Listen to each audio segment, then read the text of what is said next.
어느 이제 전체적으로 기독교가 초기에도 그랬고 이 땅에 들어온 기독교도 마찬가지였어요.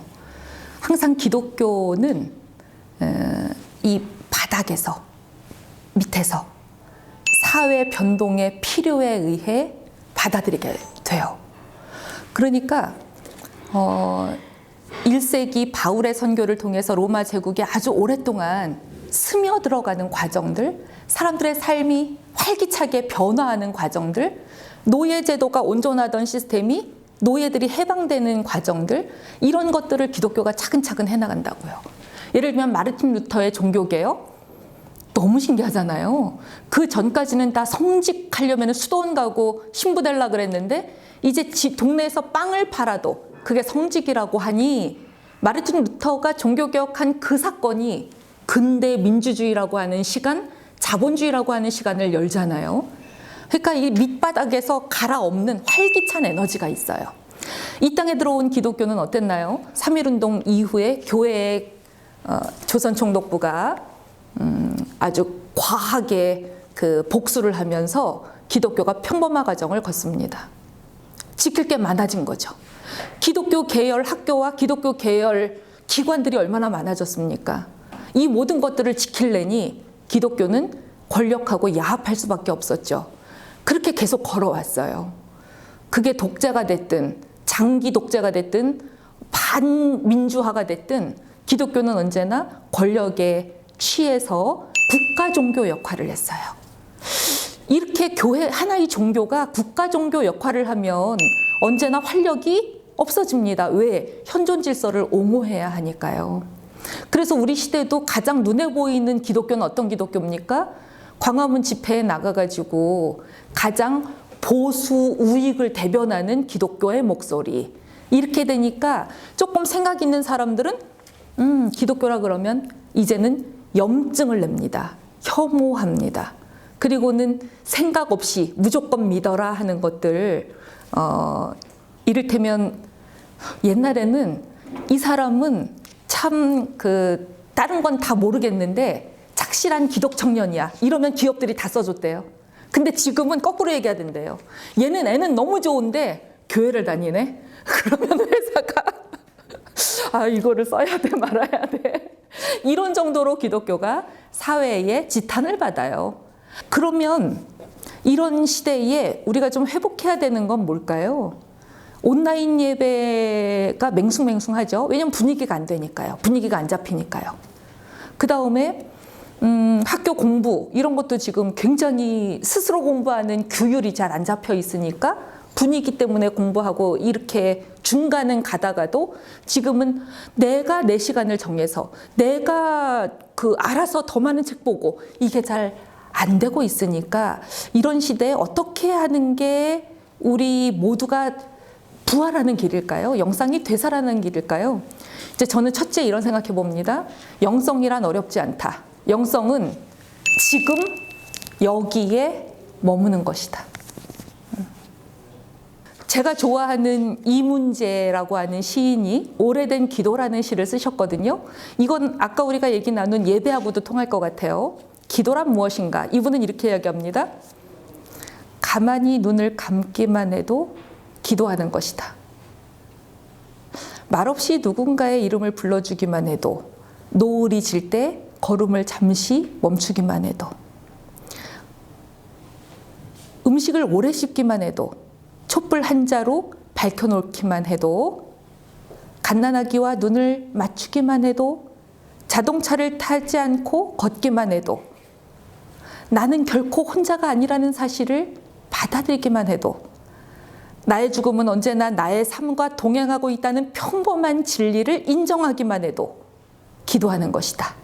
고개 들어 하늘을 우러르며 숨을 천천히 들이마시기만 해도. 이렇게 기도에 대한 아름다운 시를 썼어요. 저는 여기 들어가는 기도하는 것이다는 예배하는 것이다랑도 통하는 것 같아요. 고개 들어 하늘을 우러르며 잠시 천천히 숨을 들이마시기만 해도 당신은 지금 예배의 카이로스 안에 들어가 있습니다. 이게 이제 일상에서 하나님을 호흡하는 영성이겠죠.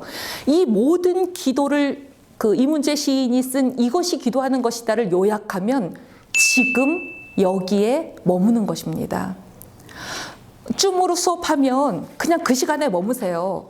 근데 앞 시간에 했던 과제 지금 막 하잖아요. 그리고 또 이 시간 흘러가잖아요. 그리고는 지나간 다음에 다시 또 들여다봐야 되잖아요. 왜 우리 그렇게 살까요? 왜 지금 이 순간에 머무는 훈련이 그렇게 잘 안 될까요? 코로나 언젠간 지나가겠죠? 그러면 코로나에 머무세요.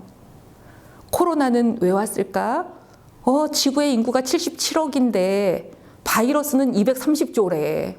바이러스 입장에서는 바이러스가 먼저 지구에 도착했는데 가장 늦게 온 인간이 자기네가 주인인 양. 그것도 근대 산업혁명 이후에 고작 몇백 년 동안. 산업혁명 이전까진 세상에 지구 인구가 10억밖에 안 됐잖아요. 근데 그 몇백 년 사이에 77억이 됐잖아요. 그리고는 이산화탄소를 280ppm으로 지구가 몇억 년 동안 맞춰놨는데 지금은 400이 넘잖아요. 그 몇백 년 동안. 여기에 코로나가 우리한테 깨달으라고 예언자적으로 말하는 게 있잖아요. 그러면 그럴수록 우리가 귀 기울이고 바이러스가 우리 시대는 예언자구나. 바이러스 입장에서는 인간이 밉겠다. 우리 행성에 지들이 늦게 도착해놓고 왜 이렇게 주인 행세해? 이러겠네. 그리고 바이러스는 어차피 우리랑 공존해야 하면 우리가 어떻게 사이좋게 지내는지 그거 생각해야 되는구나. 이런 것도 좋은 태도잖아요. 빨리 지나가야 돼. 옛날이 좋았어. 과거와 미래에만 살지 말자고요.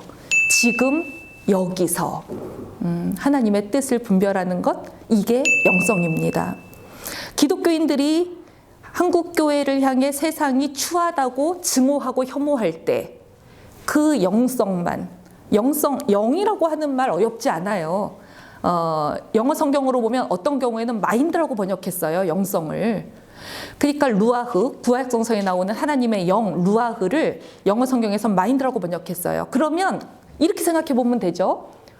내 친구 중에 기독교인이 있는데 걔는 마인드가 너무 좋아. 걔는 종이컵 안 쓰더라. 텀블러 갖고 다녀. 이런 게 마인드예요. 걔는 모피 안 걸치더라. 가죽 잘 안 입더라 걔. 북극곰 생각한데 이런 게 마인드 아니에요? 그러니까 영성이라고 하는 말을 너무 추상적으로 관념적으로 저세상적으로만 이해하지 말고 마인드라고만 이해를 해도 기독교인들이 상식과 교양이 넘치는 그런 좋은 사람이 된다고요.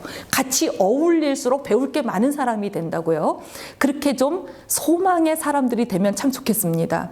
그런 의미에서 일상에서 신학을 하는 사람들이 많았으면 좋겠는데 저는 요한복음 4장에 나오는 사마리아 여인이 대단한 것 같아요.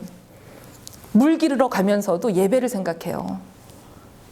야곱의 우물에서도 목마르다는 게 뭔가 이거 생각해요.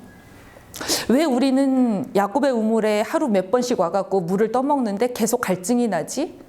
이런 고민을 하니까 예수님이 내가 주는 물은 영원히 목마르지 않아. 이 말을 빨리 알아들어요. 이게 일상에서 신학을 살아내고 하나님을 호흡하는 길이에요. 기독교인들이 이런 식으로 하나님하고만 접촉돼 있다면 당연히 교회 전체 하나의 기독교인이 제가 요즘 쓰고 있는 말은 토브 바이러스예요. 토브라고 하는 말은 좋다, 선하다, 아름답다잖아요. 하나님이 창조하시고 9번이나 토브라고 말씀하세요. 좋았다, 좋았다, 참 좋았다. 9번이나 말씀하세요. 9번은 완전수잖아요. 자, 그러면 기독교인들은 어디 가든지 참 좋다. 저 사람 참 좋아. 야, 선하다. 저 사람은 아름다워.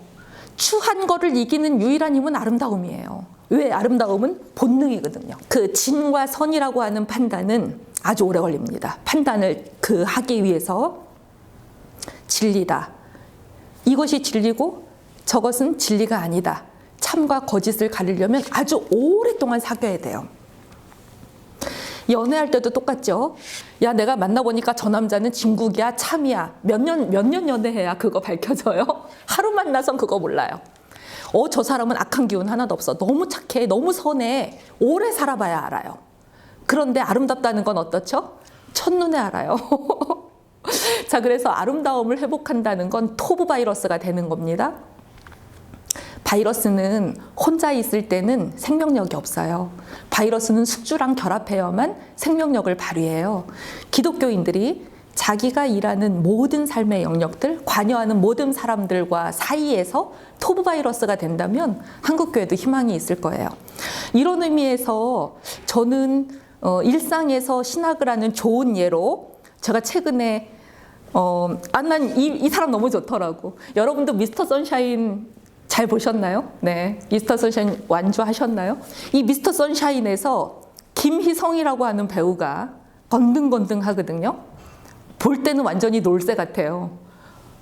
변요한 씨가 역할을 했는데요. 이분이 한 대사 중에 이런 거 있어요. 저는 보다가 이것이 영성이다 하고 받아 적었다는 거잖아요. 내 원체 일이 아름답고 무용한 것들을 사랑하오. 아름답고 무용한 것들. 무용하다는 건 쓸데없는 것들이에요. 효용성하고는 상관없는 것들이에요. 달, 별, 꽃, 바람, 웃음, 농담, 뭐 그런 것들. 그렇게 흘러가는 대로 살다가 먼 곳에서 죽는 것이 나의 꿈이라면 꿈이요. 법정 스님의 무소유를 이렇게 설명하겠어요. 예수님이 말씀하신 하나님 나라를 이렇게 설명하겠어요. 이게 동사로서의 신학이죠. 너무 멋있잖아요. 왜 윤동주가 그렇게 별을 노래했는지, 왜 빈센트 반 고흐가 별에 있는 밤을 그렇게 그렸는지. 아름답고 무용한 것들, 그런데 영원한 것들, 그렇게 그 한순간에 영혼을 포착하는 그런 게 얼마나 아름다워요. 드라마를 보다가도 신학할 수 있습니다. 그러면 일상에서 신학을 한다는 거는 질문을 좀 바꾸면 이렇게도 할 수 있을 것 같아요. 당신은 특히나 이렇게 코로나 때문에 우울한 이 시기에 살면서 얼마나 자주 경탄하십니까? 이렇게 좀 질문을 바꿔볼게요. 경탄이라고 하는 말은 감탄, 놀라워가지고 막 감탄하는 거예요. 놀라워서 감탄하는 거. 어느 분 시에 그거 있거든요. 개꼬리 좀 봐. 하늘을 말려서 이렇게 올라가 있는 거. 야, 저 토끼의 코 좀 봐. 너무 신기하지? 이런 세상에 내가 살고 있다니. 시가 그렇게 흘러가요. 그게 경탄이에요. 근데 우리는 어느 순간 경탄을 잃어버려요. 아무것도 경탄하지 않아요. 왜냐하면 다 알 것 같아서 그래요. 흔하디 흔해서 그래요. 그래서 그 니체 이야기로 좀 이야기를 맺어볼게요.